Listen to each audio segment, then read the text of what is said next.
Hey, 8th grade. So today we're actually going to be continuing the myth that we were working with yesterday to see kind of what happens with Prometheus and Jupiter and the fire. So we're going to start with a warm-up, and this is similar to yesterday's warm-up. Read the following list of words from the myth How Diseases and Cares Came Upon Men, and answer the questions. The words are curious, Pandora, pain, sorrow, household, hope, and box. What do you think the conflict in this myth will be, and which word tells you this? Go ahead and take some time to answer that question. Based on your background knowledge of myths and the hero's journey, what do you think will happen in this myth? So in the myth called How Diseases and Cares Came Upon Men, based on these words, what do you think will happen? So today we're going to be doing it a little bit differently. Our directions are to read the annotation guide. You must use each of the guidelines at least once while reading the myth, but they do not have to follow a specific order. As you read, make purposeful annotations and pull important evidence in the columns on the side of the text. So this is something that we used a lot last year, annotation guides. And the reason that we're doing that is because we've seen, your teachers have seen a lot of really good annotation, and a lot of people who are annotating are also doing the best on their exit tickets and on their tests.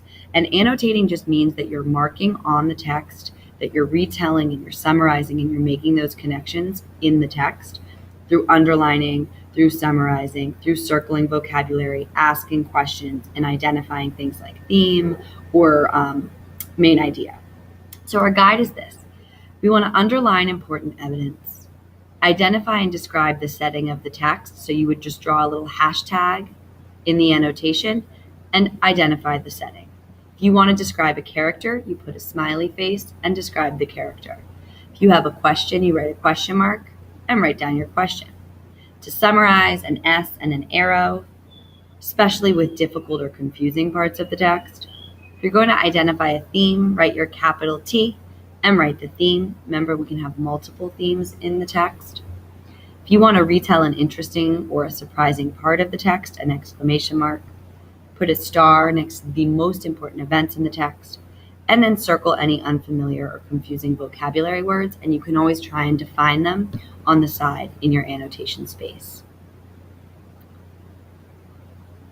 So our objective for today is to identify theme in the myth by tracking different character traits. So our focus is character traits and theme, but you must use all of these different annotations in order to try and find those themes and find those character traits.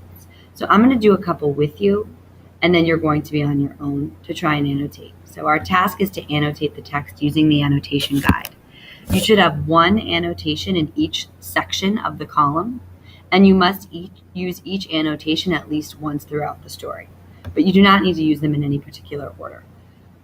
When I say you need to have one annotation in each section, if you see I've boxed off these annotations with these bars, which means that you need to have an annotation in each one of these sections and on either side.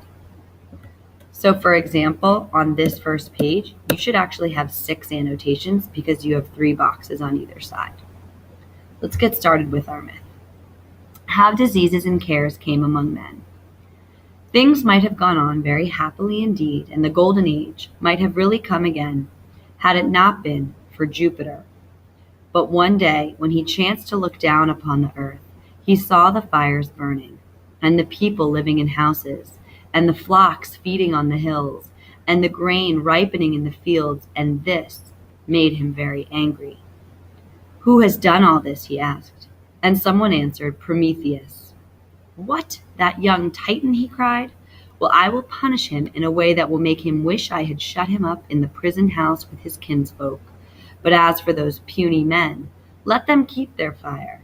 I will make them 10 times more miserable than they were before they had it. So I'm going to focus on 2 different things here. On this side of my annotation, I'm going to write a smiley face because I want to talk about Jupiter's character. And I'm going to write Jupiter is vengeful, meaning he wants revenge, and angry.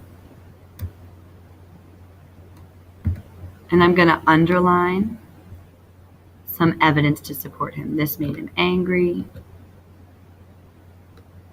And then this, I will make him 10 times more miserable than before they had it. So I put my smiley face because I'm doing a character trait or a character analysis, and I underline some evidence to support. On this side of my annotation, I'm going to do an exclamation mark, which is something surprising or interesting, and I'm going to say, Jupiter is allowing mankind to keep fire. That's surprising to me. I thought that right away he would want to get rid of the fire or keep them from having the fire. So I'm surprised. That's why I use my exclamation mark. I'm going to underline right here, let them keep their fire.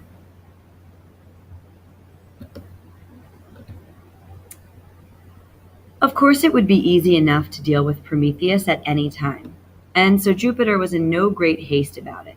He made up his mind to distress mankind first, and he thought of a plan for doing it in a very strange, roundabout way. I'm gonna, if I were writing, I would circle this. I'm gonna put this in bold, roundabout, for my vocabulary, and I don't have the ability to circle on my computer right now. So I'm just going to put it in bold, and I'm going to write roundabout, and I'm going to guess that roundabout means, because it says a very strange roundabout way, and roundabout like literally sounds like going around. So I'm going to write not direct. Roundabout meaning not in a direct way, but in an indirect or not direct way. In the first place, he ordered his blacksmith, Vulcan, whose forge was in the crater of a burning mountain, to take a lump of clay, which he gave him, and mold it into the form of a woman. Vulcan did as he was bidden, and when he finished the image, he carried it up to Jupiter, who was sitting amongst the clouds with all the mighty folk around him. It was nothing but a mere lifeless body, but the great blacksmith had given it a form, more perfect than that of any statue that has ever been made. Come now, said Jupiter, let us all give some goodly gift to this woman. And he began by giving her life.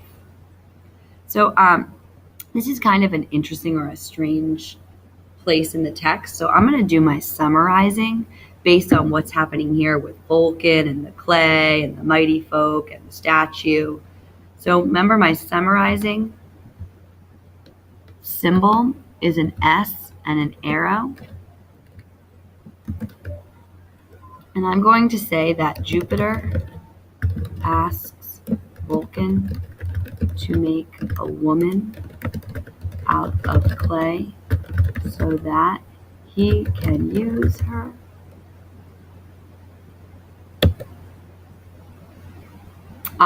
to punish mankind. How did I know that he's going to use her to punish mankind? That's kind of an inference, but it says that he's about to do it in a strange roundabout way. And then he says, in the first place, he ordered the Vulcan to take this lump of clay and mold it into the form of the woman. So somehow this woman is going to be used to punish the men. And then it says that this is kind of interesting. He's going to let them give a goodly gift to this woman and began by giving her life. So this statue is becoming full of life, and we're not really sure why yet, but I'm kind of inferring that it's going to be to punish mankind. So as you're moving forward, you have all of these different places that you could annotate the text.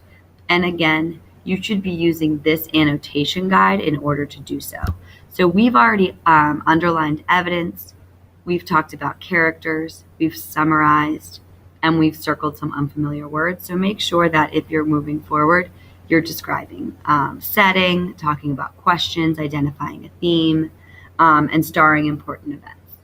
So go ahead and continue annotating on your own until you're pulled up to the front of the group.